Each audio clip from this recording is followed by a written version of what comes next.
scratching the surface, man. Because what is AI going to do in a matter of 5 years? What do you think? I mean, because watch how fast has technology and everything jumped. Oh, yeah, we're in a matter of 5 years. Look at just the last 5 years ago, right? Compared to now. And think about what's going to be in 5 years. In 5 years, going to be shit tons of people out of jobs. Oh, no doubt. I mean, every time they're taking a liberty or a right away from every time those SOBs get up there and vote on a bill. Yeah. Oh, the big, new, beautiful bill. Stop calling them bills like that. It's like the Patriot Act. We got so screwed after 9/11 with the Patriot Act and that dude. And we're going to call it the Patriot Act so everybody in America goes, woo, we're all patriots. Yeah. I'm down for that. Yeah, oh, wait a minute. We just gave away every single privacy right we had. Yeah, privacy just completely gone. Gone.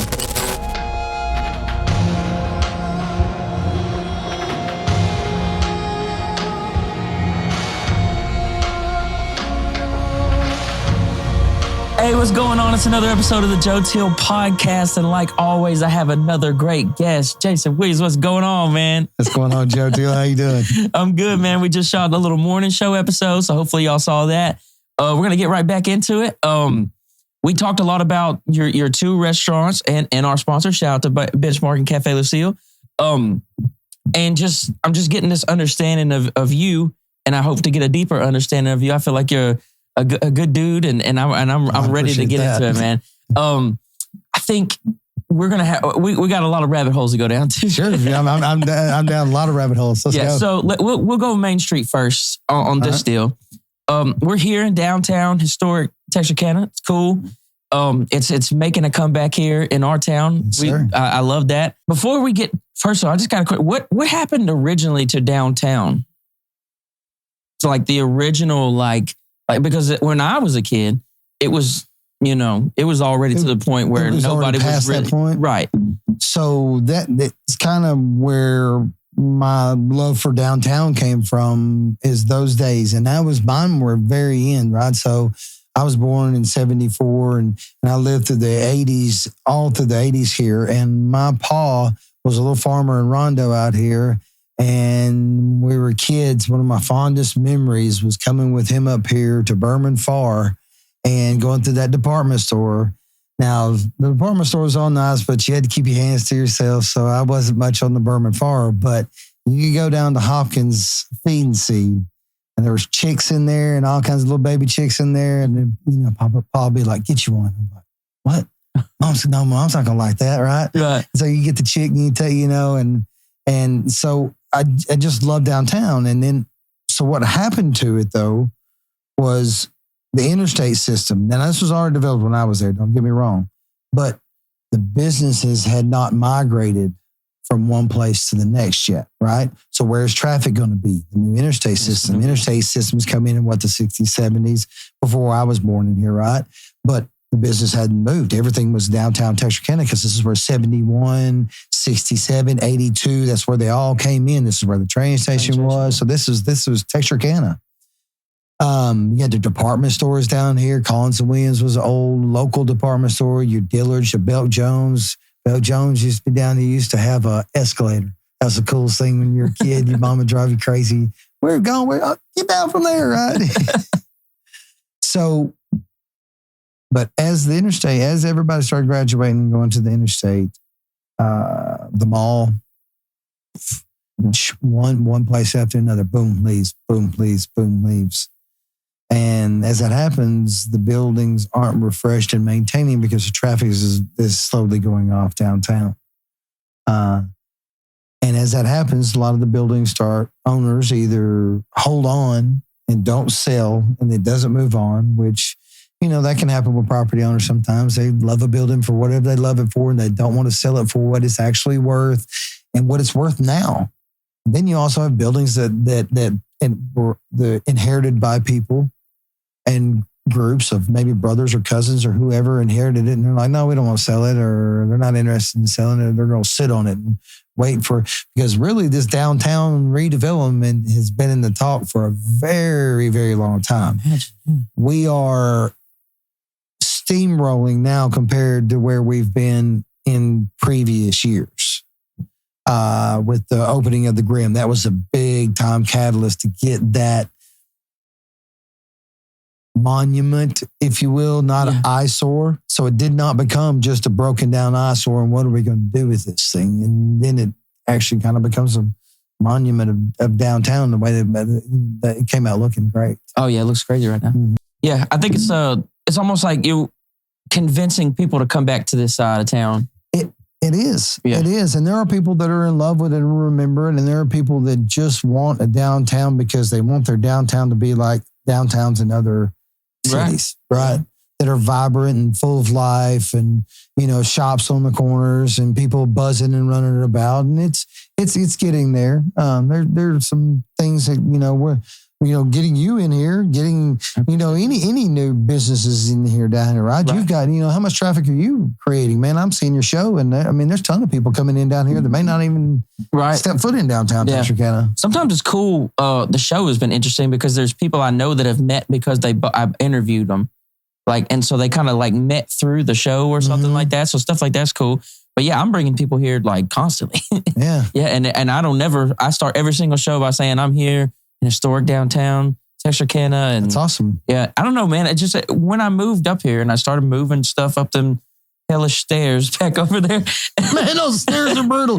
I moved a lot of things because my dad's on this building for over 30 years, I guess. Man, and I love this building. And I don't know. I just immediately just have pride in being here. Awesome. I really am enjoying this. I'm glad that. And I think that a lot of people take that. Yeah. It's I don't know. It's a feeling. Mm-hmm. And I enjoy that. So, and I appreciate you. Like I said, I've said it already, but I appreciate you. I can't explain it, but I appreciate you, man. No, I appreciate you and I'm grateful to have you down here, man. Yeah, thank you. Just spread some downtown love. Yeah, for sure. So we talked about the restaurants earlier before this episode, so let's get back into that. You said slowly but surely kind of went through different restaurants here in town, being a part of them, and then you made the leap to do your own. Yeah. And we talked about Benchmark, and you said that was in 2018, and when you made that leap to there. How long after did you get Cafe Lucille going? Cafe Lucille in October will be 2 years old. Okay. The thought and getting it going was spawned from really me wanting more restaurants in Texarkana. And that was already my mindset coming in. I told my wife, I was like, we're going to be the restaurateurs of Texarkana. So come on, let's get on this thing and go. Yeah. Right. And so now we opened Cafe Lucille and she told me I can't do any more. Not as long as she's Max. Oh yeah, as long as she's the cook. So I saw the schedule. So does she cook here and then go there, or is she just in charge of the people they cook? She trained the guy that took over there, and he's and since October of last year, he's mostly been running that store over there. Nice. And after the first 6 months or so, she took the training wheels off, and it's been Joey Schenkel, my main man. Nice. I love Joey. I call him Big Lover. He's a real big guy. And he's just awesome. Never trust a skinny chef. I'm about to say, yeah, that's what you want. You trust him. My wife's skinny now though. So, Does she design the food and then have him? Okay. No. He does. He comes up with his own. He's been there since almost the beginning. Wow. And so my wife is her cooking style, she's classically French trained. She graduated top of her class.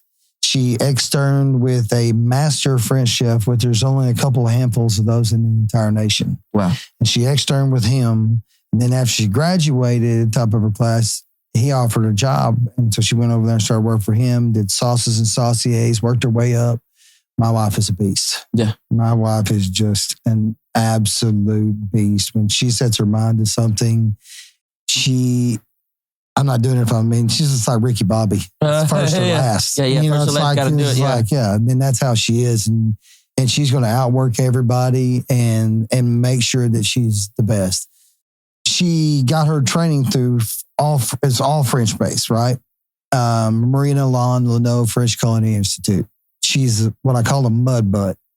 So it's Southwest Arkansas. She's from Fouke. She grew up in Fouke, born and raised in Fouke, right? So right there on that Louisiana border, right there, kind of got a lot of that feel. Her dad and them growing up cooked in that kind of, had crawfish boils and stuff like that over there. She doesn't like crawfish. And gator, oh my God. But that's her cooking style. So she kind of learned that with some of that. And so she has a little bit of that Creole kind of Cajun mud butt kind of cooking with the French cuisine and brings that in. And then she takes some flavors from my sister-in-law or her sister-in-law's Japanese. Oh. And so we get some original Japanese cooking from them all the time when we go eat with them. And she'll take a lot of that influence and bring it back and put it in a dish like our kabiyaki salmon, which is outstanding. It's a mainstay on our menu. Some people just can't get off of it to move on to something else. That's interesting. I bet it's cool to have, I bet it's interesting to have like in a marriage where both people are entrepreneurs. In my deal is it's completely different. Like I'm like the one that's out here just doing all the crazy dreaming and trying to do stuff. Mm-hmm. My wife is just like, I want to go to work and let them tell me what to do. And then she just but she is like my manager basically because I can't do hardly anything without her. But you need that. For sure. Yeah. And the marriage is a partnership, right? Sure.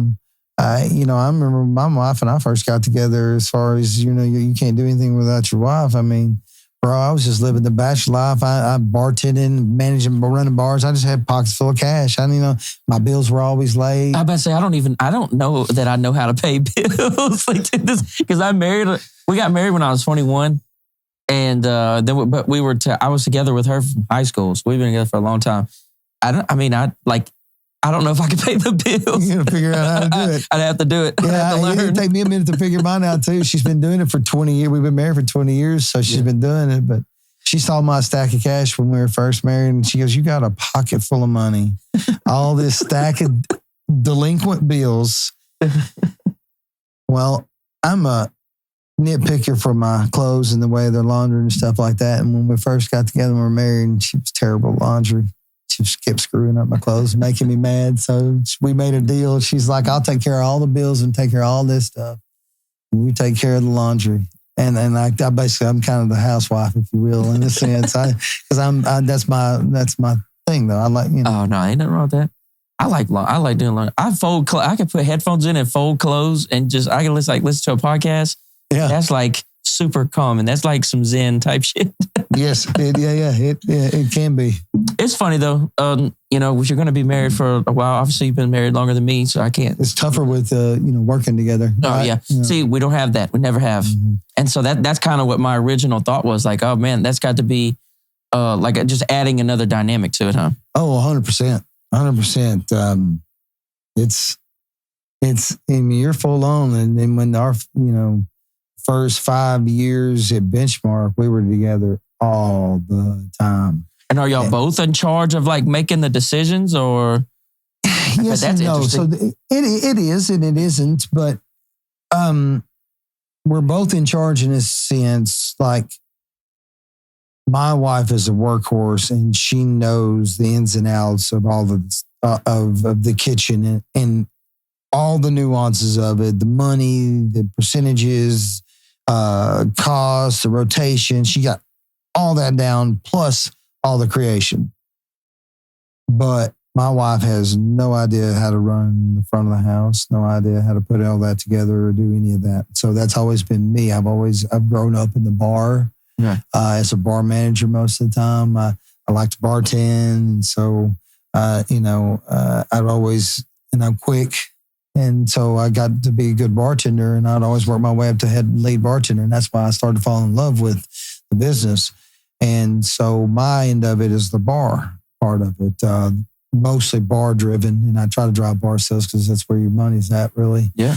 But in the service and the putting together the menus, what the place looks like, the training of all the front of the house employees, their sales tactics, the training of them, doing all that, the handbook, all that, and all that stuff. That's me, right? Yeah. Man, there's so many layers to a restaurant.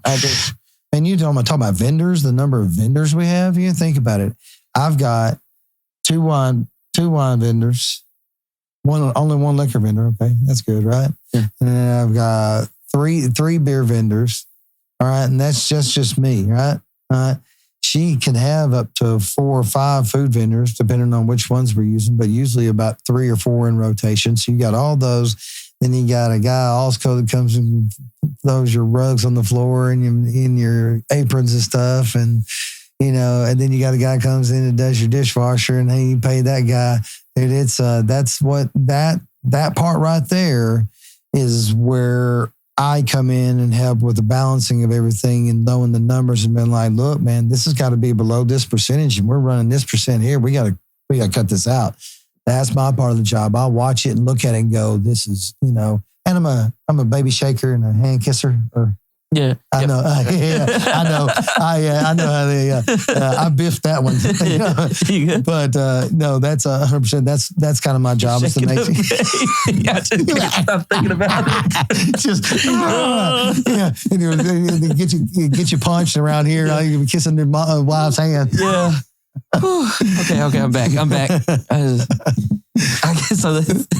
I say that to people all the time, and I do it intentionally, and they just go, and I kind of look at them like, you know, you're gonna.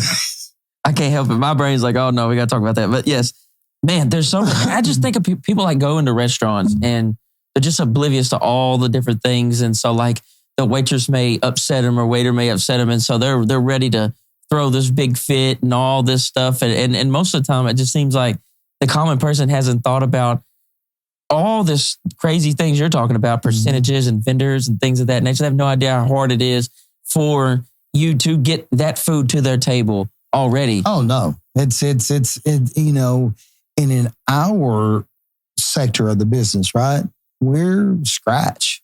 We're 100% scratch. Like there's not a dressing, sauce, nothing that we don't make. We cut all our own steaks. We're trimming our fish over there on our salmon. You know, we're every sauce that comes out there, we're making. We bake our own bread at Lucille's. We're slicing it in house too, making our own croissants. Right, all this. Those are our homemade Pop-Tarts we make up, and that's just something out of our heads, right? Just like all our cocktails.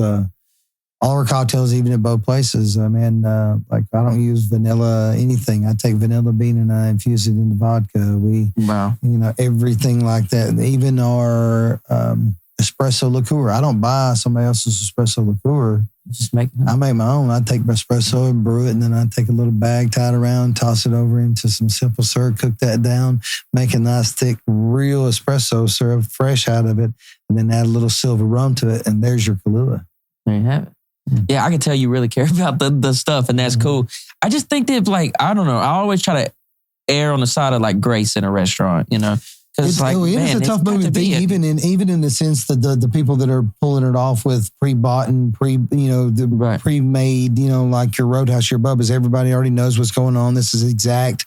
Nothing ever comes out the same. It's all in a bag or all you know. Even that seems difficult. Yes, it is, because there's just so many moving parts in it. Right. Just between the servers and the hostesses and people's guest experience, walking in the front door, you know, you can piss them off and they walk in the front door right immediately. You got some teenager up there, right? And I got cute little girls up there over there at, shout out to Charlotte and Balin. They do a great job, but you know, they're teenagers. They get overwhelmed. You got 4 adults all looking at you, waiting on the table, and then somebody else coming in. Where's my table? I'm like, They make mistakes, and sometimes some people are just on edge, you know, and you got so sad to me. Yeah, and then like not tipping. Some you cannot do anything for, but right. My policy, and I tell all my staff, I was like, I don't care, I'll buy whatever. Doesn't matter to me. You know, if they have bad enough experience, if I got to buy the whole damn thing, I don't care. Yeah. Because I don't want you leaving out of here, writing something on Facebook saying that you had a bad experience. I'm like, I bought your meal. You know what I mean? And I offered you to come back and have a better experience. And I'm sorry. I've got a lot of thoughts about this new, like, it's like people have fallen in love with this quick and easy, what they feel like is like holding people accountable. I hate it. I hate it, dude. Cheers and cheers.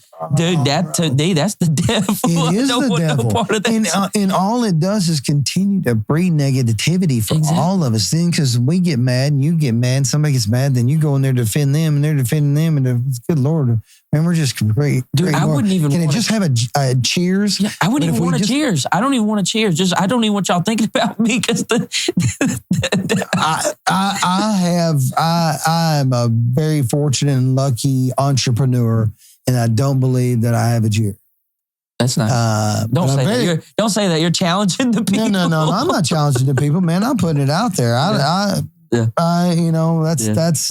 That's my predestination, right? I don't, I'm not worried about that anyway. Right. I think if your reputation speaks for itself as far as it goes, and you look at just like our reviews. I've got plenty of 1-star reviews. Got 1-star reviews at Cafe Lucille. I had one lady review me. This is the first, brother. I've been in this business. How old are you? I'm 30. All right. I've been in it longer than you've been alive. Oh. All right. So, yeah. I'm 50 years young. So, I started this before I was 21. So, I've been in it a long time. And this is kind of a first for me. Of course, this whole new dynamic of reviewing and everybody's a critic, right? Everybody is just everybody's a critic, right? Thing, and they're out to ruin you over one little bad experience. I had a table come in and they had kind of a bad experience with kind of getting to the table and getting their reservation. They made it in 2 very similar names with same numbers, and there was confusion. So they just canceled one of them, and so they were mad about it. So we get in, and they're very rude to the hostess, and I had to step in. I'm like, look, they're young. We've made some mistakes. I'll get this taken care of. I'll get you a table. I moved things around, picked tables up over my head, bringing them across the restaurant, setting them down. Once I'm doing it, they're kind of crowding up right around. I'm like, can y'all move back, please? And then they said I was rude. And so this is so I'm getting to that part of the review. So then as I'm moving, I got these little light chairs in Cafe Lucille. You can pick them up with one finger, right? And hold it, And I did this purposely so that all elderly people and stuff can move our chairs around, and so that my wait staff can move tables and chairs. Well, I pick up a chair and I brush one of them's foot. And they did not say anything to me. I didn't notice that I brushed their foot. No, that's all for the keyboard. And I'd already asked you to move back, please. Well, no. While they were in my restaurant, they 1-star reviewed me twice before they even got their food.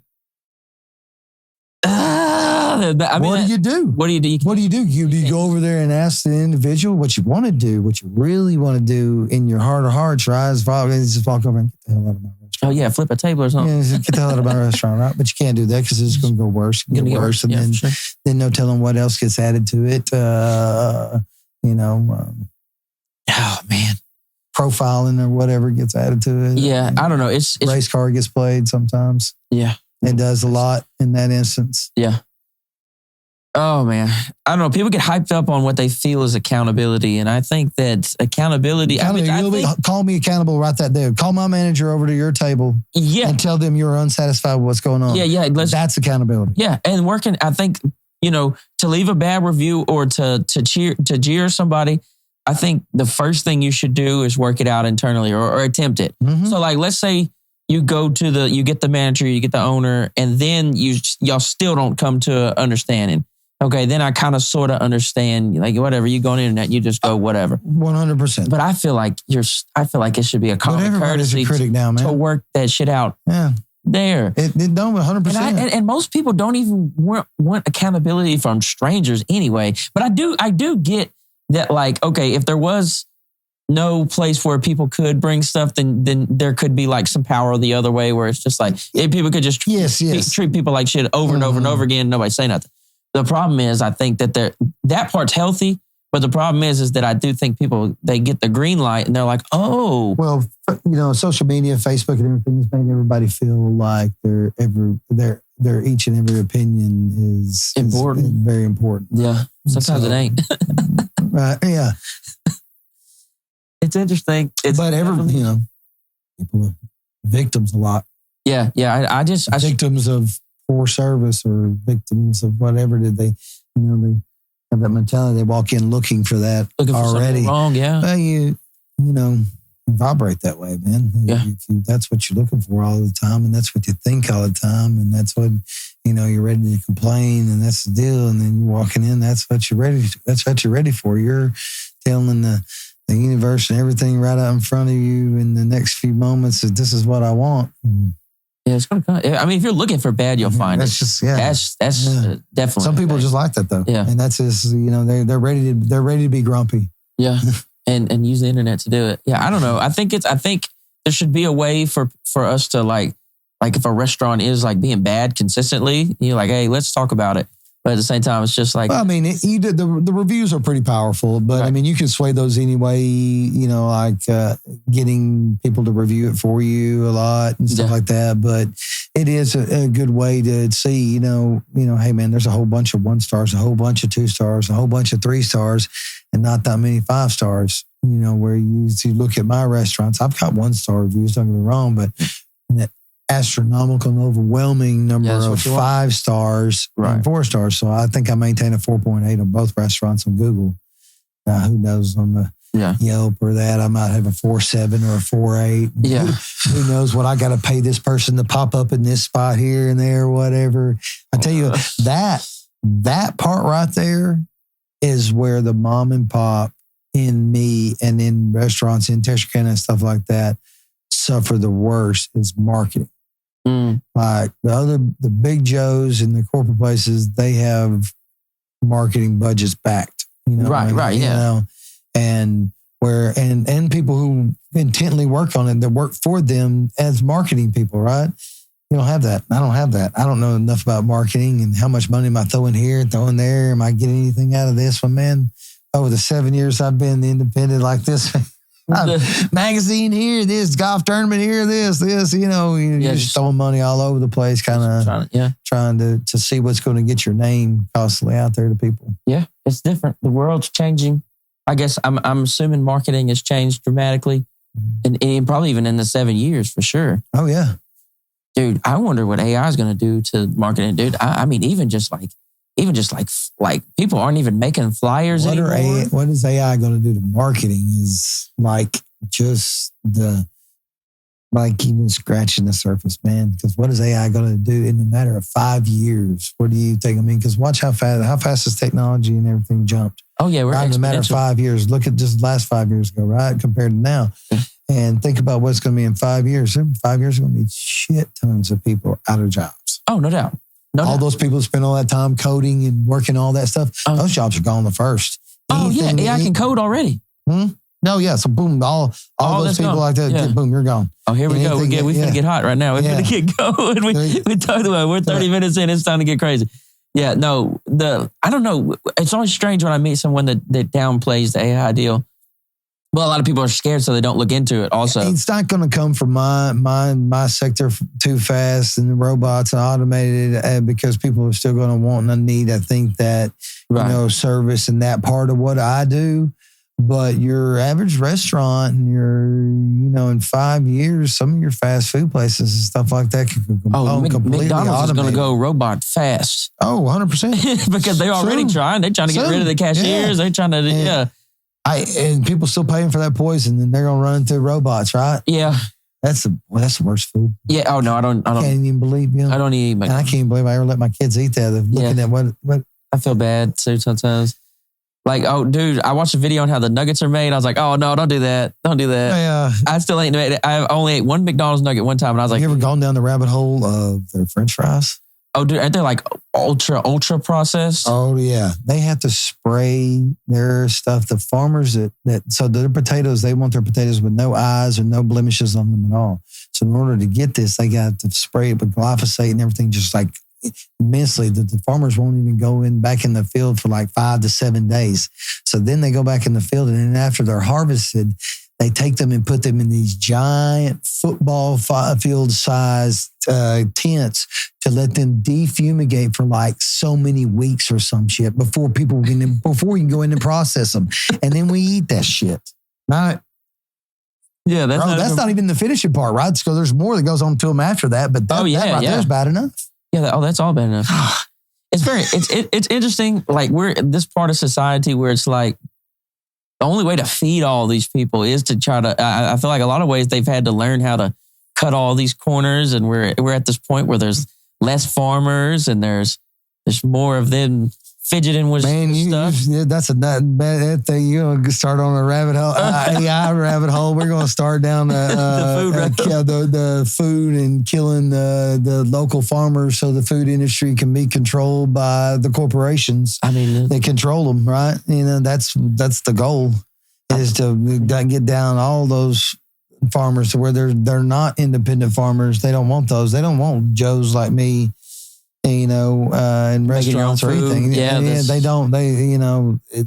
The corporate America has just become corporate America. That's what runs our country, and it's unfortunate. Run our all of our politicians. You know that. Oh yeah. You've had my boy Brandon Cowan. I love Brandon Cowan. I love Brandon. Shout out to Brandon. Shout out to Brandon. I really. He's got a good insight, way further insight to me, because I don't want to deal with it, and that gives me a headache to deal with. But I love his thoughts on politics. But yeah, we get lunch frequently, and we go down there. I'm a libertarian convert recently. Because I've always considered myself in the middle, but I was like, damn, I'm like, how middle am I? And then I actually started going down, like figuring out kind of how stuff works. Mm-hmm. And then to finally be old enough and to see like 2 back-to-back presidents where I was actually paying attention, and I'm like, oh, like it's the same shit. Like they find different things to be mad about. But it's the same tactics. It's all the same one. Stuff. Yeah. It's like, you had Biden in there, and then we're going after Trump because of whatever illegal things that he did while in New York for this. And so we're manhunting him. We spend all this money and time. Hey, look at this while we're screwing him over here. Right. And then now you got Trump, and now we're going after Obama. Yeah. And we're going to prosecute him for crimes of an election that's over that doesn't matter. You're not going to prosecute him. You're not going to prosecute Obama. There's no way. No way. You're not. So why? So why are you grandstanding? Why are you getting up there saying it and doing all that? It's not going to happen. It's not. So it's just shut up. Yeah. It's interesting. It's like I always struggle with this stuff. Like, why keep paying attention to it? But it's very interesting. Hard. You want to though, because it's so depressing though, man. Yeah. Oh, no doubt. I mean, every time they're taking a liberty or a right away from you, every time those SOBs get up there and vote on a bill. Yeah. Oh, the big new beautiful bill. Stop calling them bills like that. It's like the Patriot Act. We got so screwed after 9/11 with the Patriot Act, and that dude. And we're gonna call it the Patriot Act, so everybody in America goes, "Woo, we're all patriots." Yeah, I'm down for that. Yeah, y'all. Oh, wait a minute. We just gave away every single privacy right we had. Yeah, privacy just completely gone. Gone. Yeah. Thanks a lot, Bush. Yeah. And it's not him though. So that's the other thing about us. We love to blame the presidents and all this. And the president didn't do nothing. He's a puppet. Yeah. Biden clearly had dementia. So who ran it though? That's the question. That's the thing with him is it's like who did it? Because he was a puppet. Yeah. Right? So there were multiple puppets up his rear pulling out the trigger. Because he had cancer. That's not, he didn't just get stage 4 cancer after he got out of office. That didn't happen. No. That's not how that works. Yeah. I mean, clearly it's just like, so, but it's scary because in that time, the government still ran. Mm-hmm. So, and he still signed and did all everything. They talk about and again, nobody knows what's said, what's right, what's on, because and all the CNN and all that Fox and all, it's all propaganda news. Yeah, because it's controlled by the people. Look down like the hole. Murdoch. Look down the hole. Oh yeah, of every single one of them, and every single one of them is board. Look down the single who owns them. Who owns 85% of the traded companies. Yeah, who sits on all 3 of those boards, on all 3 of their boards, every single one of them. Can't talk about that. Can't talk about it. Can't talk about who's on CNN's board. You can't talk about who's on MSNBC, all of it. So you think we're not getting propagandized against? I mean, come on now, man. Nobody, that's insanity. I think that's why a lot of people have shifted to stuff like this, where they just kind of want to get their information and from and they should. And that's one of the reasons you try to shut down TikTok, right? Yeah, probably so. Hell, you know what? I was one of those brainwashed people. I don't want my kids on TikTok because I don't want TikTok. I don't want TikTok influencing my kid. I'm listening to all the propaganda, but now really my wife was like, psh, psh. And I was like, what are you doing? And it's like, no, this is where true news can come from that can't be filtered by them from the outside, from the inside the United States, it's, Chinese, yada, yada, as much as Facebook, which Facebook's propaganda. It was proven that they gave money out of USAID to them. So, and Mark Zuckerberg came out with a statement, said he was pressured by the Biden administration to censor things about COVID that even if they were true. And what is he? Tech overlord. And wants us to be robots later. He might be a robot. That's my conspiracy theory, is that Mark Zuckerberg is probably a robot. He goes on like these podcasts, like even him and like Sam Altman, Sam Altman was on Theo the other day. I saw. I think he's a robot for the state. Maybe so. Yeah, possibly. And then they switch. Like, so those guys are just opportunists. It's hard for me. I don't understand the love for like the tech billionaires. It's like by definition, they're just opportunists. Like that's how you get billions of dollars. Bill Gates. Yeah, like why? Bill Gates. I mean, how he's even amidst the power and everything that he has, that he's influencing governmental issues and UNs and stuff like that. Stuff about food stuff. Come on now, and into the government just letting him run willy nilly, buying up things and making things. And I don't know who can really check the billionaires. I don't really know. They just have so much money. So you're a billionaire on your own billionaire, and then you start the Bill and Melinda Gates Foundation, right? Yeah. And how much money is dumped into that, and so that helps spew and keep all that stuff moving. Yeah, I'm afraid. And everybody's in love with Bill Gates because he's a smart guy and knows what's going on because he made a software company. Yeah, I don't know what he knows about running the world. No, I'm afraid that they're trying to turn us into. I don't know, man. I don't know. You just keep going. You can go get down another rabbit hole with that one. I don't know what they're trying to turn us into. I don't know. I mean, at this point, once I get past 30 minutes, that's ready to go wherever. I don't know. Like between AI and all the stuff, and then there's like, I've heard about Palantir like coming up with like a list basically where they just kind of keep up with every single thing that we all do. I think like with the future of AI, I think they'll eventually put AI with the police in some way, shape, or form. It's 100%. We're already going down that rabbit hole. It's just like with USAID, or not USAID, but the real ID that you all have to get right now to get to fly. Or technically you don't have to have it to fly, but they want you to have that to fly and to go into federal buildings. All it is a new federal ID for them to be able to put all your stuff on, and a new tracking system for every one of us as Americans. If you have the opportunity you should say no to that. Texas, you don't have the opportunity. If you want a driver's license in Texas, Texas has already rolled over to the feds and made you have a federal ID. Arkansas is still a choice right now. Was a federal ID as far as separate from your driver's license? Yeah. Like you have a driver's license right now. Like I have an Arkansas. I have a Texas driver's license. Look up in the top corner. Does it have a star? Then you have a federal license. That's a federal license. Well, let's fucking look. Yep.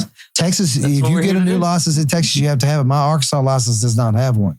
But I see it. As soon as you walk in the door in Arkansas, as soon as you the star inside of Texas. Yep, that means that you have a federal license. You have no choice as a Texan anymore. This blows me away the way our states roll over on our rights.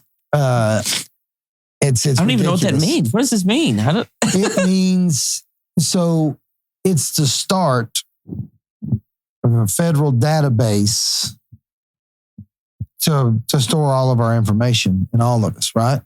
Maybe so. Soon enough, it'll have your vaccines and all the things on your medical records on it. So it's all... Or my lack thereof. You're exactly my lack thereof, 100%. But, you think that shit ain't coming down the road to where, you don't have this vaccine, that vaccine, you can't come here, you can't come there or whatever. They already tried that crap with deals. So the more they get stuff like that and get us all to sign up and go, okay, it's no big deal. That helps me get through airports faster. It helps me get into federal buildings. Who gives a shit what helps me get into a federal building? What do I need to... If I'm going into a federal building, it's because somebody made me come. So if you're making me come, I don't have to have that. Yeah. Right? Yeah, you're just going to be bringing me in. I'm not just like, hey, I'm just going to the Capitol. And you're telling me as a citizen, I can't just go into the Capitol without an ID. So then you're telling me that every foreigner that comes in this country that doesn't have their federal ID can just roll up in there to the Capitol and they don't have to have their federal ID. But me as a citizen, I have to have my federal ID to step on the property of something that I, as an American, own, right? Yeah, that's interesting. Isn't it? Oh, Lord. Yeah. No, I don't know, man. I think if they don't want us to be as mistrustful, I feel like me and you are probably really mistrustful of like the government. I feel like they have to do better, or they're just going to continue to breed people that don't trust them at all. Almost like an unstoppable force now because there's no term limits. Right. Yeah, they should have term limits. That would make term sense. limits. Well, there's a thing called a convention of the states where if everybody in so many states all say they want to convene, that they can overtake the federal government and supersede it and give it, new laws to run by as far as the Congress and stuff goes. But there's only so many states that have signed on, and each year they make it harder for new states to come on, and and you have to lobby to get that going to get it so we can put term limits on, because they're never going to vote term limits on themselves. No, never. No. Hey, Biden, look at Pelosi up there. You ever seen Pelosi's trading stock? Dude? She's going like hard. Above like the 70% of the baddest guys in the market that have trained for this and know what they're doing, and she's trading.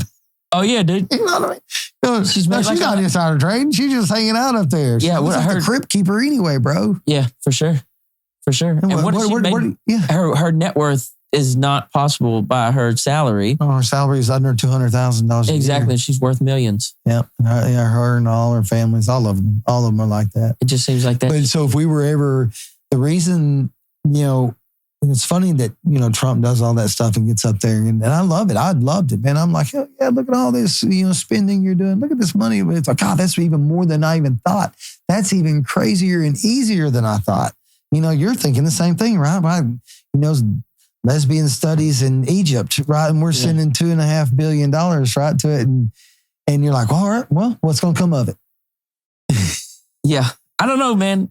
It makes a lot of sense the libertarians do, at least for as far as just like liberty, like leave us alone, let us kind of just chill. 100%. That is exactly right. And that's the way it should be. Yeah. And I was talking to Brandon, I was like, I think people in the city, like in big cities, have a different relationship with like the government. And out here, like I don't really, you know what I'm saying? It's a hassle to even, have even any interaction with the government, because like I have my little farm, I got my cows. Oh yeah. I want as little interaction with them as possible too. Exactly. So, but the people that live in the cities, like they just, I don't know. I just feel like there's like this different deal. But I believe that's why the cities are more blue and the outsides are more red, and it's like, which is unfortunate. The way they redistrict or What do they call it? The libertarians have such the issue with the libertarian is, I voted libertarian even in presidential elections. And if you show me a libertarian on a ballot, I'm not a ballot voter, never have been a ballot voter where you go in and walk in and vote Democrat or you vote. No, I don't know. I think that's insanity.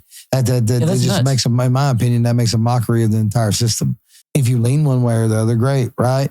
But libertarian is the only one that I will go on there. And if I see and I don't know, I'm going libertarian. Yeah. I know that guy has got the similar mindset as me. And I understand that's why Republicans and Democrats do it.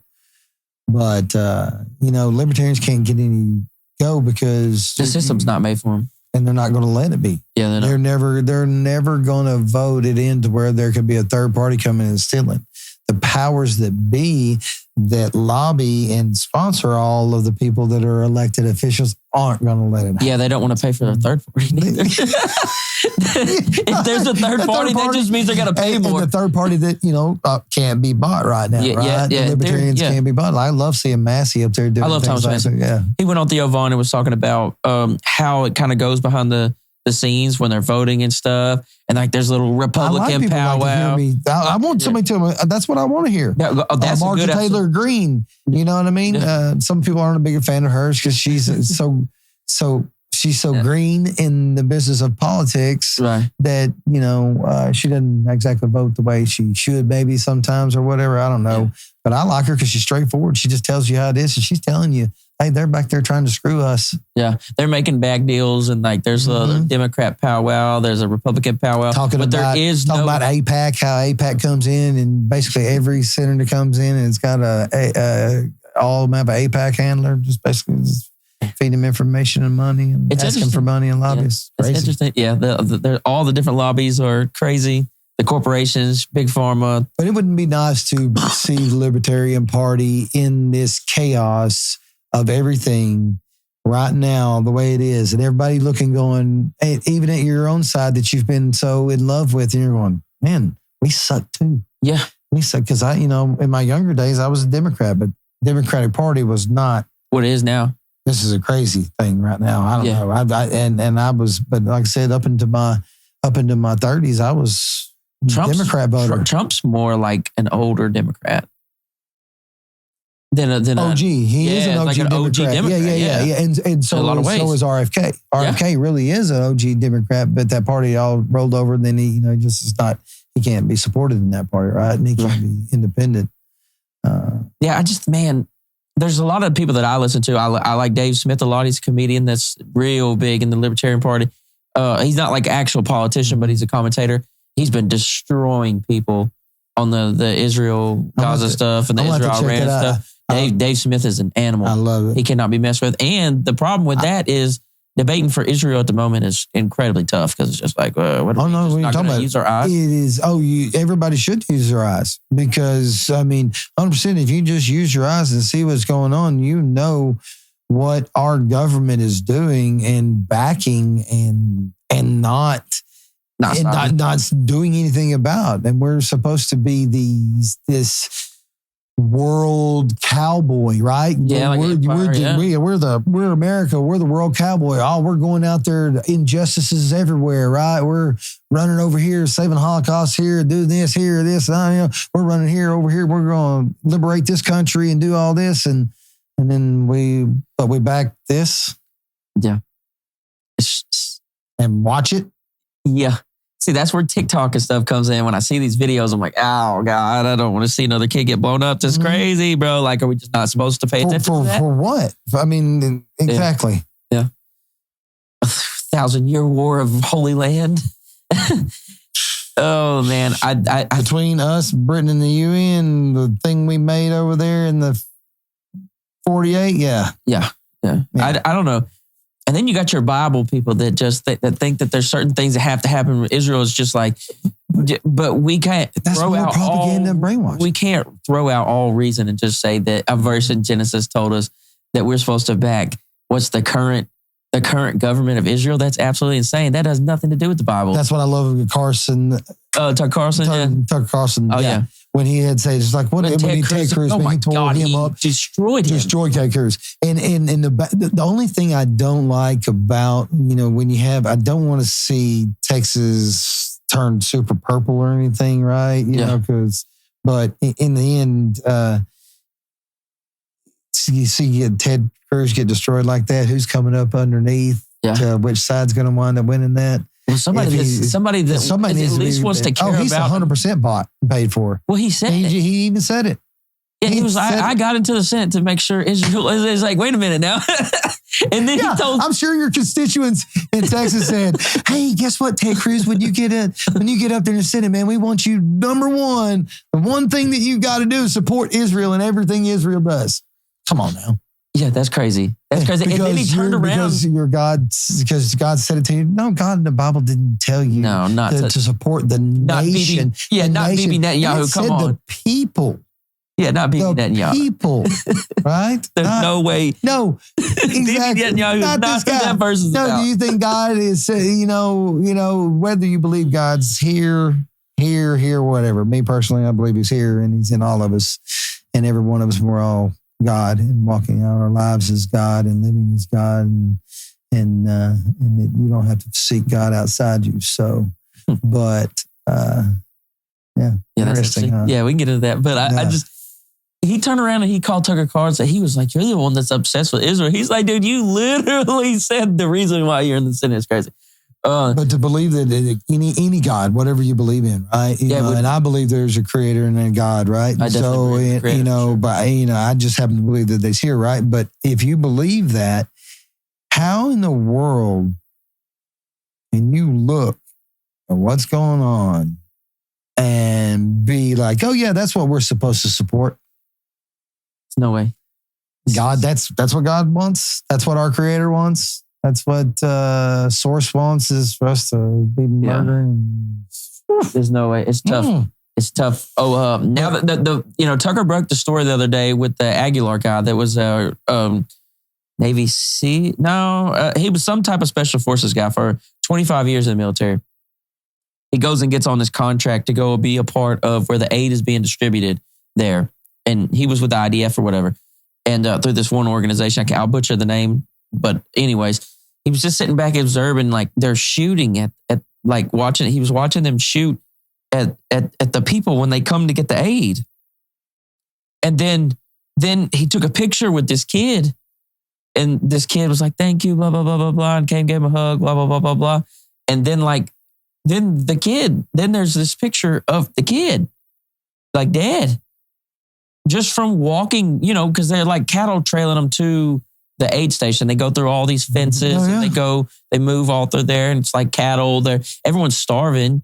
Even Trump finally came out the other day and was like, "There's a crisis." Them off like fish in a barrel, man. And so that's it. And so now you're starting to see it pick up because like those type of stories are finally. Yeah, you gotta love Tucker Carlson for coming out with the way. I mean, I love it that he's taking the position that he is on as an American. You know what I mean? And yeah, for him to be like a Republican commentator and absolutely, hate Murdoch, the guy that is responsible for Fox. And so, I mean, I don't know. It's interesting. And for him, I like most of his stances on most of. He puts America first and everything, and then he brings it. He's speaking the truth right now because he's got nobody to. Is paying him and keeping him lobbied and keeping him on. And I hope not. No network. Let's hope not, right? Let's hope not, yeah. The podcasters can be bought too, and I get worried about that too. But I mean, sometimes, this one just seems like, and because like, dude, I never, like now on Facebook, on Instagram, on Reels, I'm getting like Israel's side of things now because they're doing damage control on the starving deal. If you start talking about it and your phone hears you and listen to you, it'll start doing damage control. I swear. Because I started talking about this subject in a little more in depth and probably not as PC as I should be on here right now. Let's keep so YouTube friendly at least. Yeah. And then all of a sudden popped up on my little stories up there, Israel for kids.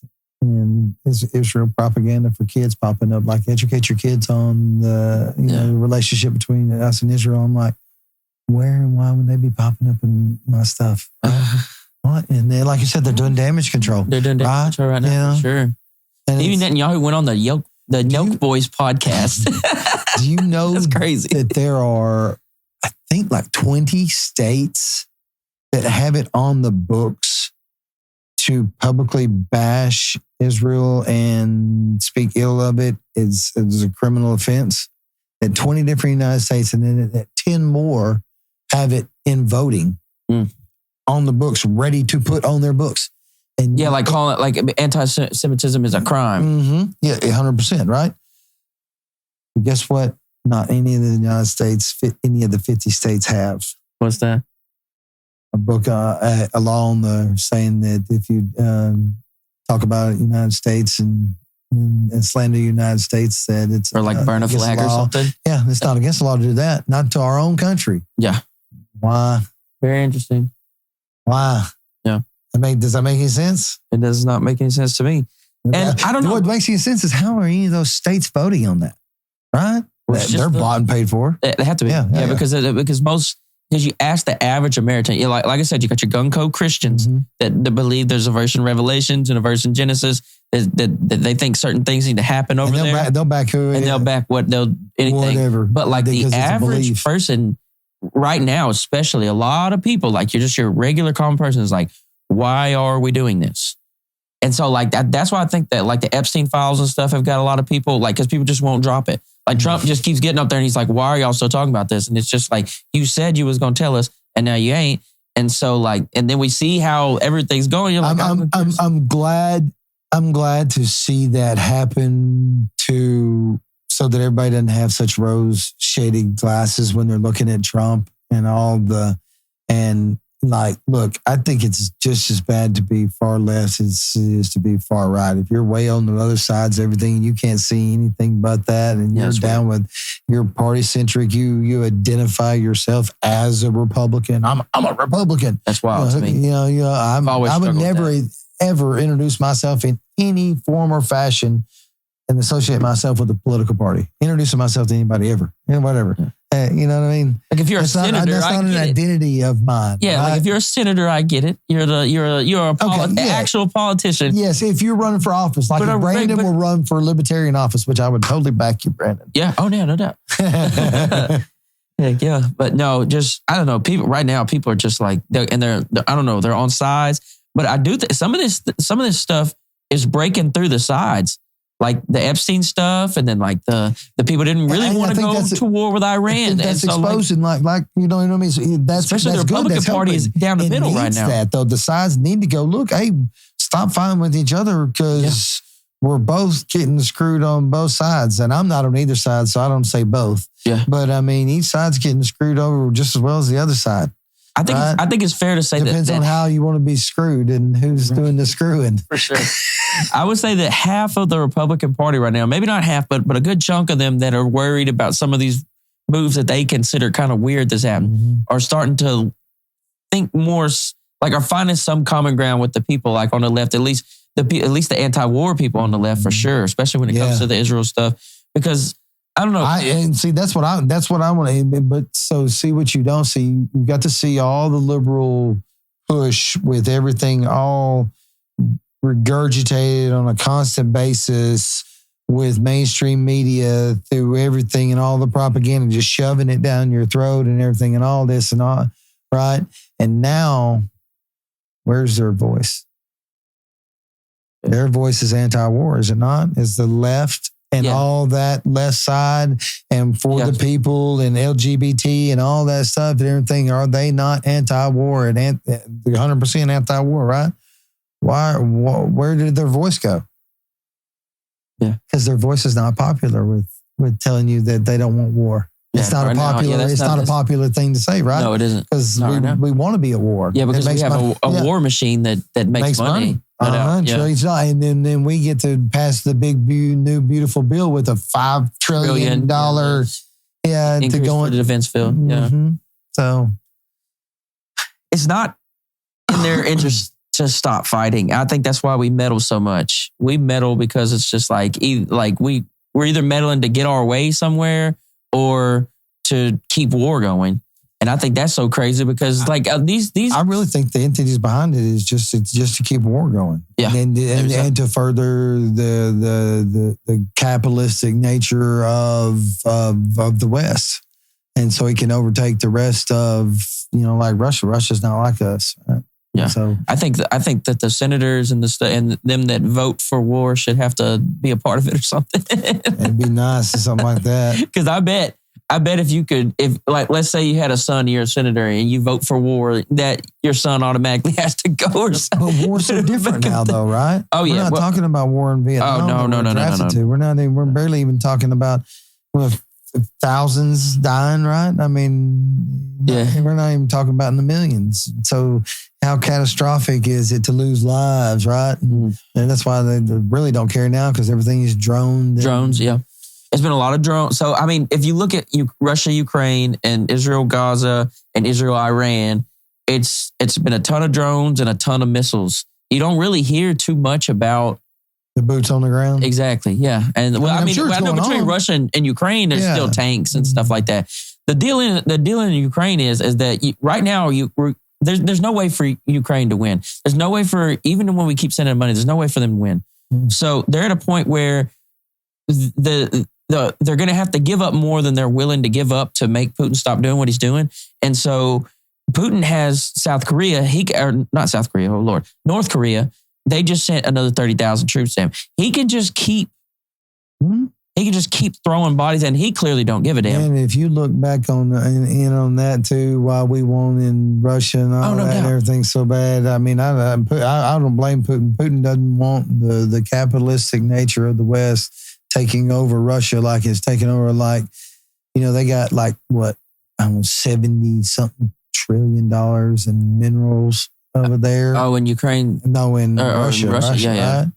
But it's not all privatized. It's all America's. Yeah. It's all privatized, right? What do you think the pushes our machine is capitalism? Yeah. Pushes our American government, our war, everything. He pushes it, and so it's pushing it over there. They want to take over Russia and get that. They want that money. They want to control that people. We're not. They want to control. Russia. Yeah, they want. That's exactly what they want. You know that. I just think, like, I'm not pro Putin. Obviously, I do get why. I do think I understand why he attacked when he attacked. I think that we were weak at that time, and then I also think that we pushed past his red lines. No, we pushed past what I mean. If Russia came over here, I'm pro Russia, but I mean, if Russia came over here and put some bases in Mexico, and then started getting any of the countries south of us to agree to sign, like, because we pushed NATO down their throat. Ukraine, we pushed down. We promised we weren't, right? Yeah, and then we did it. And we did it, and we did some more, and we did some more, and then now we're like right up on it hugging. I mean, what's the guy to do? I mean. Yeah. I don't know. Yeah. Not pro Putin. No. But at the same time, it does make sense a little bit, especially knowing who he is and seeing his history. And Zelensky's a puppet. Oh, yeah, no doubt. He's literally a TV star. They stuck that dude in after they toppled the government and then put a new republic in, just like they like in 2014 and Saudi Arabia, right? Iran. Because we had weapons of mass destruction. We need to go in there and topple their government, put a new person in charge. Oh, yeah, we love that. Yeah, we like that, don't we? We like that. Some of that CIA meddling. No, it's scary. It's scary because 100% it is. Like I said, it's going to be our people but I think AI is going to change warfare too here soon. It's going to be crazy. It's going to be nuts because eventually there's not going to be pilots and fighter jets. There's going to be a lot less actual troops. You're talking about robots. Robots are going to change that. You're talking about Elon and them, and they've got. Optimus. We're talking about how fast this is going to move. Yeah. I mean, and robotics and stuff is going to catch up, and AI and all that. It's all going to get mixed, and we're going to be living in that Will Smith. A robot, because I mean, you get a robot that can mimic our body, and you get an AI that can mimic our brain. You put them two together, and they have all that, something they can do. I mean, already. You've seen plenty of robots that are pretty dang close. The problem is that guys specifically are going to fall in love with robots. Oh yeah, all of us are. We won't. I mean, that's what I mean. Humanity's going to be at its own demise, right? We want to keep discovering. AI, knowing what we could unleash, right? Or what we are unleashing. Because if you think about like even Neuralink, the stuff they're doing with that, they took that paralyzed dude. He could play video games.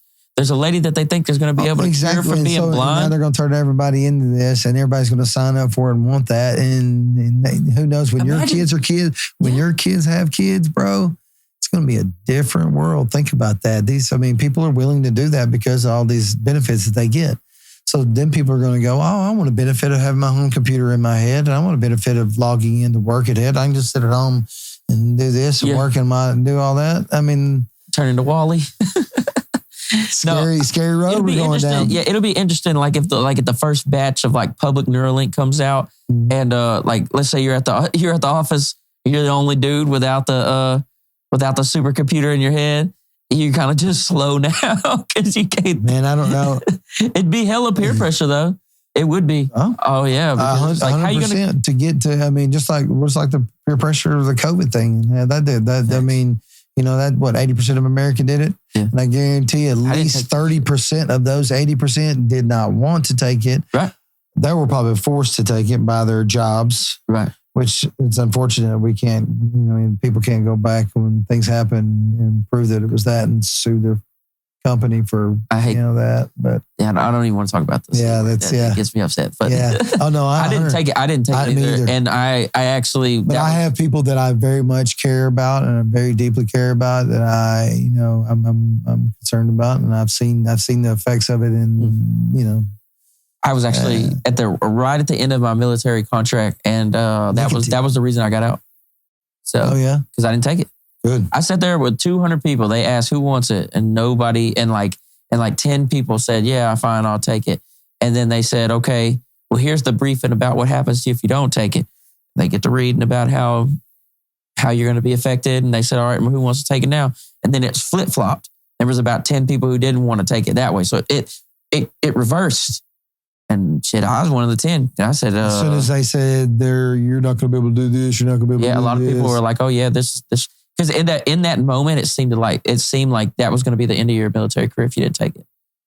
In those briefings, those first briefings we got, I was like, oh shit, yeah, you're not going to be able to do nothing without this thing. It's insane that it's so crazy because I had if you had COVID that year, you have the antibodies. Yes. If you're and everybody hadn't survived. It was just a cold, but that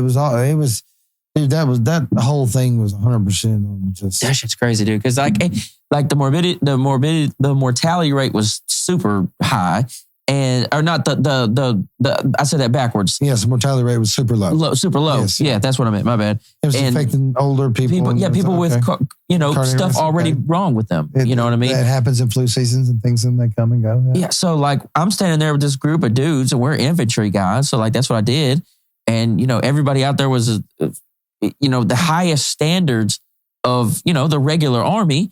And so it's like, you're telling me this group of, 20-year-old to 30-year-old dudes in the best shape of their fucking life, toting machine guns and shit around. You're saying that we have to take this because this is a threat to us. It's not a threat to us. It wasn't a threat to us. No, not really. It wasn't a threat. There wasn't a threat to. The best they could say is that we might go home and kill our grandma or something. You know what I mean? But at the same time, it's just like, if you feel sick, don't go by grandma. Yeah. And that how can grandma avoid this shit anyway? No. It's inevitable, right? And then it didn't stop the spread of it. There was different waves of COVID where see here I done got fired up. There's different waves of it where they said the vaccine was going to do different things and then it didn't do the things. So they would just walk it back. Well, get the vaccine, it's going to stop the spread of it. Oh, well, you can still spread it. Get the vaccine and it ain't going to be so bad as that vaccine had different intent. Yeah, maybe so. Maybe so. Yeah, for YouTube, I'm not willing to go down that road. Yeah, I got you. Just know that I possibly agree with you. Yeah. I have yet. I'll just say this: I've yet to wake up and say, "Damn, dude, I wish I'd taken that. I wish I would have got it." Yeah, no, not even one time. I didn't let my kids. My son was traveling and doing basketball and stuff at the time, and we kind of made sure that we got in under that radar and didn't have to do it for whatever reasons were, but. We did get him swabbed and tested, and I know I had it, but I never went and got tested. I refused to get tested. I've never been positive. No, not every time. I know. I think I've had it before. Oh, I don't think I had it, but I probably had it a couple times. I didn't shut either of my restaurants down either. Yeah. Oh no, I only had Benchmark. Yeah. So that thing hit me. When we get back on Benchmark and off of 2018. Yeah. So we opened. Okay. So yeah, we opened summer of 2018, and so we get. That half year under us, good half year, right? And then we get through 2019, we watch sales every month. Boop, boop, boop, boop, boop, boop. Every month, we're hitting, double-digit percentages increases each month from the last year. It's great, So we're rolling along, come along through 2019, get into the holiday season. Bam, we jump into January 20. Man, same thing. Boom, 15% higher, 16% higher, February. And then March.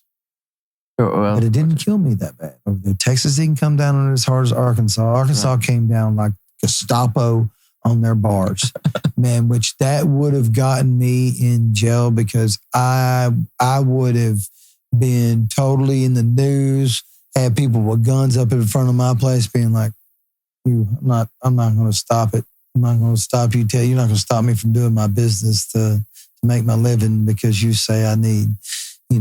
nobody's allowed to because of distancing and yada, yada. Yeah. But Texas didn't come down on it like that. They were like, move your toe. But nobody in Texas really ever came out to our place, inspected anything. I never made anybody wear a mask. And that shit didn't work either. Oh, of course, man. You're just sitting there breathing in CO2. That's the worst thing in the world to make a human do is sit there and breathe their own CO2 back in there. What are you doing to yourself? Yeah. I mean, terrible. You're oxygen. Mask in the car is the funny one. That's great. Or by yourself. Or outdoors. Yeah, brother, you're not dodging. And still seeing people in masks. It's wild. 2025 is crazy. Young people seeing them is crazy. I understand the old people. Yeah. And that's the thing. Old people should be a little scared. There's a certain demographic you should see with them on too. So it's interesting. No, I just think that they overstep so hard, dude, and nobody's getting in trouble for that. Like, think of all the benchmarks out there that could have went under. Mm-hmm. All the, you know, and a lot of them did. And even with all the money and the PP money and all that stuff, PPP money and tax money that came back and everything, you know, a lot of people didn't make it. Mm-hmm. You know what I mean? So, and then now this year after that, 2024, a lot of people didn't make it. You know, during COVID, we used to say that buddies of mine were like, hey, we're not going to get COVID because we drink too much, right? Yeah. And I had a buddy of mine, rest his soul, died of alcoholism. Yeah. But he, all through COVID, he worked for me. He worked for me for years, worked for me for a lot of years. My good buddy of mine, Aaron Williams. And he would when COVID was going around, we were going around golfing and we would go out golfing and they were like, oh, you got to do this. You got to ride in separate carts. We were like, you're out of your mind, riding separate carts. What are you talking about? We drove here together and then you want me to separate in carts and then get out here and drive around? Like, come on now. So we just told the guys, okay, and we just go and do our own thing, right? And so he always just bragged about it. He was like, man, he goes, I drink too much. I think COVID's going to get me. COVID's not going to get me. I drink too much. I got too much whiskey in my blood. Hey, it might be something. I went to, we were doing this training at Fort Polk and we were out in the woods and we were out there for like 14 days. And this was like 2021. So we was right in the middle of it. We barely even got even go out to do the big training mission that we had all trained up for. And so people started dropping like flies, starting getting COVID out in the field. And they couldn't stop it, you know. We're living dirty, you know, we're living on the ground and, you know, everybody's, so people so I made it like the whole week to the very end, I get pulled out. And at this time, they just had like this village where they were taking people with COVID. But this time you would get pulled to the village if you were in proximity of somebody also. So like I'm in this road, right? There's this road down there and on the left side of the road, people had COVID, and the right side of the road was the contact people that tested negative, but they were in contact. So I'm on this side because, like I said, I've never tested positive. I got tested like 15 times in 7 days in that deal, and never with the jab up the nose. Oh, dude, they was every day in the morning and night they were tickling. We call it the brain tickler. That shit hurt. But see, the thing is, so I wonder if that puts the theory to rest that there was something on that gives you that. No, because I never got it. I kept getting it. I got 15 of them in a row, like in 7-day period, in the morning at night getting tested. And so then one night, so we figured out we could start DoorDash and shit, and we could get people on base to bring us stuff from DoorDash. And so eventually we had a guy pull up, and he brought us like some cheddars or something. And we were talking to him because he just pulled down the road and everybody was walking up, the COVID people and the non-COVID people. He's like, hey man, like we give you some money, you bring us some alcohol back. He's like, hell yeah, I hit the liquor store. So we just had to put faith in him. He could have just left us. Yeah. Yeah. So we sent him off with some 20s, came back with a whole bunch of bottles. They had a party going at the COVID side. I'm talking about motherfuckers with full-blown COVID. They got dominoes going, Uno, the speakers going. And we're passing around this big giant bottles of Jack Daniels. We're all getting fucked up. And nobody, like my people don't know that I've slipped over to the other side. Like I even had my big E7, like the main dude, head honcho also got COVID. He's across, or was a proximity. So he's across the road. I mean, it's like 2 a.m. I've been tearing it down. You're partying with the COVID people. I'm tearing it down. I'm like, bro, everybody's asleep over there. Everything's fine. So I'll just stumble. Come in with COVID immunities. Yeah, so I'm going to stumble back across the road. So I walk out. I tell the boy, I dap all the boys up. I'm like, hey, that was fun. We'll do it tomorrow. You know. So I stumble out of the deal. I go to walk across the road. I look at the porch. I'm like, oh, fuck. There's Big E7. He's on the phone at 2 a.m. because there's still people out in the field and they're doing a night mission. So he's having to be up at work still. And I walk out and I'm like, oh, God. And dude, he could have finished me. But it's funny because he's kind of an old Southern dude too. He said, Teel, he said, you smell like whiskey. He said, I don't want you to say a fucking word.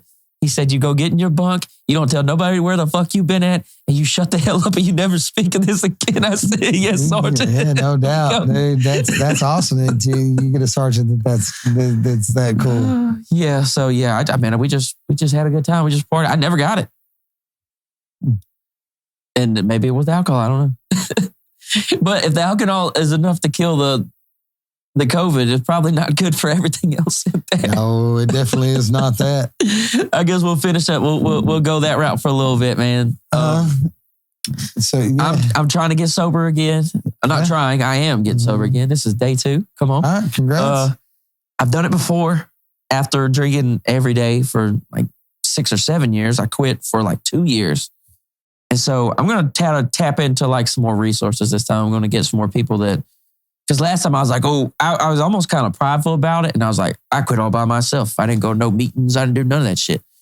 And I don't know, like I did eventually give out. So I don't know. I don't know, but hopefully I'm going to do better this time. Well, I tell you what, I quit both times by myself. I drank, man, for decades. You know, I've been in this business and I've been managing and running stuff in this business for since at least 2008 or before that. And so I drank every day. And I would drink every day, all the time. And then it got to where when you're managing and running and you're responsible for the liquor, then you have a little bit for yourself, right? And then you start more. So I drink more and more and more and more through the years. Never stopping drinking more than maybe a week or so here and there, right? Right. And then it got progressive more and more and more. And then the more I started managing and the more I started running and being the operating partner, the more I started drinking, right? So I'm at pecan point. I'm drinking every day, all the time. And I just keep that going and all the way into benchmark. And so that's from like 2014 all the way up to I quit 2 years ago, right? But I got to the point where, you know, I opened benchmark and I was drinking all the time. And everybody I opened benchmark with, my buddy Aaron Williams, rest his soul, and me and Jace Bryant. Oh, you know, Jace Bryant, the guitar picker in town. Yeah, I like him. Real good buddy of mine. Love Jace Bryant, one of my special people in my life. He was there, you know, at the opening of benchmark. We were all buddies, right? And so we golfed together, hung out together. We made the liquor menu up together and all that stuff. And so we'd sit down, we drank all the time. I let them drink at work. I drank at work. And it was just kind of a thing. I drank all day long, man. I'd wake up in the morning drinking out of the freezer, drinking vodka out of the freezer. I got to the point where I was drinking over a liter of vodka a day. Oh my gosh. Over a liter a day. I was about 260. And just feeling bad, man. And just finally just, you know, and you tell yourself all the time when you're an alcoholic, right? You're like, I'm quitting tomorrow. Yeah. Oh yeah, I've done it 100 times. Yeah. I'm quitting. You tell yourself that all the time. Yeah, because you wake up and you feel bad. When you see it going on in your life. Yeah. Then you feel bad about it. And what do you do? You're like, man, I need to. Yep. Right? Because you feel bad about it, right? Like a circle. Yeah, it's a circle, man. So you feel, you know, and so you just drink some more. And so I drank and was drinking and my health was just, I could feel my health, bro. And I'm like 48 years old. Right? And I could feel it. I'm just like, shit, my back hurt. My joints hurt. You know, I've got plantar fasciitis and stuff. And it's just, I'm having a hard time walking around. I'm definitely not limber or athletic or anything. I'm only 48 years old. I've got a daughter now she's 10 now. So she was 8 then. And I'm thinking, man, how long am I going to last? How long am I going to do this? And that was always pressed on you. You want to. You can see the effects in your family, you know, as well as I do. Yeah, you see it in there, right? And then, so you want to improve on those, right? And so you want to quit drinking, but nothing ever does it, right? Nothing ever says it. And so finally, you just, man, enough things in my life happened to where I damn near lost my businesses, my wife, and it all came to a head. And I told myself, I didn't want what I had to end and that it was over for me. And so I said, no more drinking. And so for 2 years, I've not drank. But I did it on my own. And before that, I had made one attempt when I really first quit. This is a scary thing about alcohol, man. You don't really realize how addicting, physically addicting it is. When I was on the bottle for over a liter a day, I was so physically addicted to it, I quit one time for 3 months, just like you kind of did for a little bit. I did exactly what you did, where you went back on the vacation and you took a shot of tequila. Yeah. I went with my wife to Mexico. We went down, oh no, just while I'm on there, just like you did. To come back, oh no, I can control it. I can control it. Well, I couldn't control it. And that's when I hit my biggest tailspin. So that's why I'm glad. It makes me very happy to hear you say that you were recognizing that now and taking that now, because it damn near took me out. Mm. All right. And did you go harder after you fell? Dude, I went. After I fell and I came back, and now I'm coming back. So now I'm floating and I'm making good money at Benchmark, and I'm not hurting for anything. So I'm thinking, oh yeah. So I started drinking tequila, right? And so then I'm drinking Yeho, and then so I'm drinking more expensive stuff, and I'm drinking a lot. And I went hard, and my wife was, scared, but obviously she's dealt with it for all these years, so she hasn't said anything. She's just watching. She knows that she can't stop anything. There's no ultimatum. It had to be you. Yeah, it had to be me. And so, that's 2 years ago. And it's funny. It was a year before that I had sobered up before for 3 months, and then it started back up in December, and then tailspin so hard. But I quit on my own both times, and the first time, dude. This is like the scary thing about it. I was so physically addicted to it. I should have. And had I not gone into my quitting drinking, because I didn't go cold turkey. I couldn't go cold turkey. I'm so physically addicted, and I knew that. And I researched it enough, and I watched people fail at it and how it could kill you. And it'll hurt you if you stop. If you're like on liquor like all the time, yeah, you can't just stop. So I knew this. And so as I'm doing it, quitting drinking, and lucky enough, I got to have a good manager that was working for me at the time at Benchmark, Nikki Roberts, shout out. She held the place down for me. But then on my tailspin and getting back into it, I kind of shat on that relationship in the end. So I'm grateful for what she did for the first time. And but anyhow, I literally weaned myself off with high content seltzers. I'd get those 8.5 seltzers. Platinum. Yeah. I had a fridge full of them. I have access to liquor all I want, right? I own restaurants. Yeah. So I had those in the fridge, and I would stop. And when I felt myself needing it, I would drink half of one or one, right? And so for a week, I just weaned myself down. Less each day. And as I'm going through this, about the second or third day when I got down to where it was just a few a day, or in the under double digits a day or whatever it was, instead of one every other hour or whatever it was to wean myself off, dude, I was going through shakes. I was in my couch. My wife is scared, wanting me to go to the hospital. I said, no, ain't no way in hell. Hey, this ain't whooping me. I got this shit. Yeah. And I kept weaning myself and did it. And I got to the point where I didn't need it, and to where I only needed one. And if I only needed one in a 12-hour period, I'm done. All right. Yeah. So then I was done for 3 months. But this time was different. It was almost life or death this time it was still life or death the first time, right? Yeah. Because you almost died quitting drinking. Right? That's insane. Yeah, that's crazy. Yeah. Because you're good, right? Because people do it all the time. Yeah, That's why you go to the clinics and they slow you down.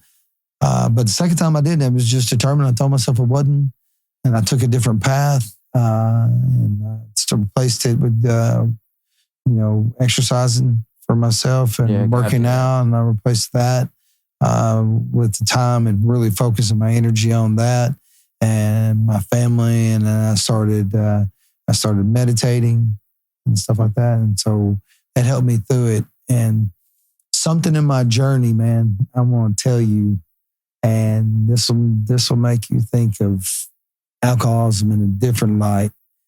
And it really, really, really changed things for me in my battle. God, man, it's just fucking epiphany, right?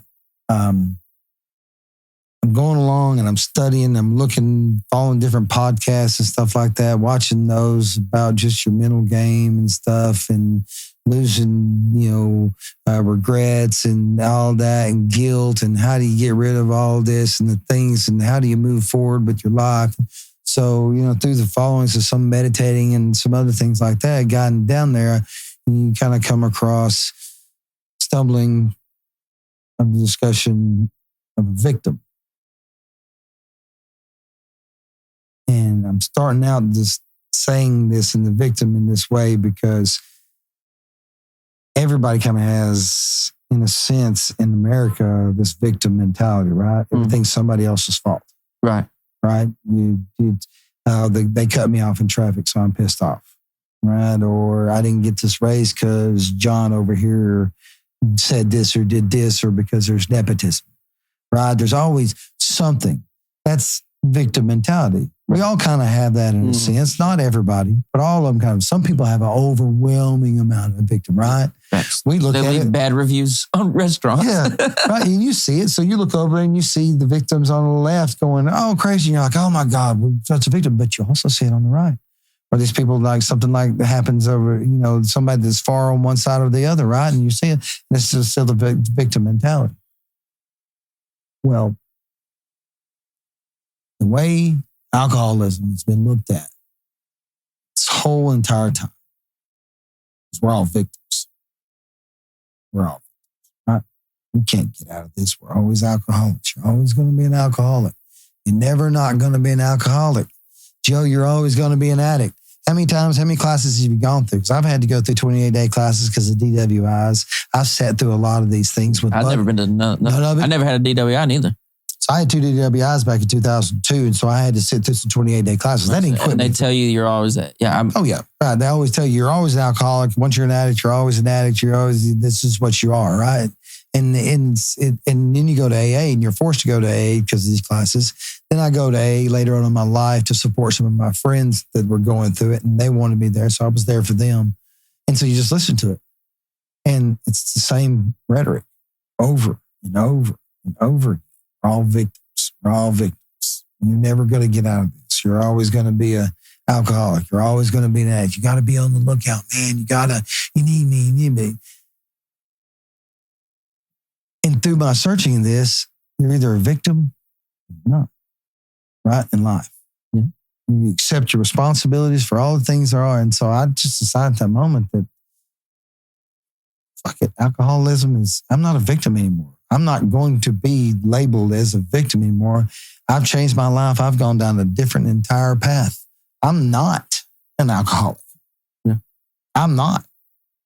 I'm around alcohol every single day. My alcohol. Whatever I want. Huh? I got Bland's. I got all the good stuff. I got the good shit. All right there. All within my reach every single solitary day through all of this sobriety. Yeah. All of it. And I even take drink just to put it on my tongue because I do whiskey tasting and stuff. I can even do that and I'll come back because that's not who I am. Yeah. I'm not a victim of that circumstance. This is my life. This is what I chose. And I'm a new version of Jason, right? Yeah. I'm a new timeline. And so every improvement you make and every day you make. So if you fall off the horse, who gives a shit? Right? Yeah. How many days did you do good? Right. That's what you need to focus on, right? Once you've fallen off the horse, everybody beats themselves up. Then what do we become again? Yeah, that's what I did. I got upset. Yeah, and then you get upset. And then I said, well, I ruined it. And I ruined all them days. I do think people get hyped up on the day counting, huh? Yeah, you don't need to worry about that. Because you need to look at all those things and take every little thing, every little time as a victory. Every time that I walked around that alcohol and I'm around it, that's a victory. That's a victory. Right. Every single time I was there and I was near it, that's a victory. And so every single day I'm out of a victory and another victory, and another victory, and another victory, and another victory. Even if I fuck up now, even if I fell off the horse right now, I got to get back on it and go, look, that's not my timeline. Yeah.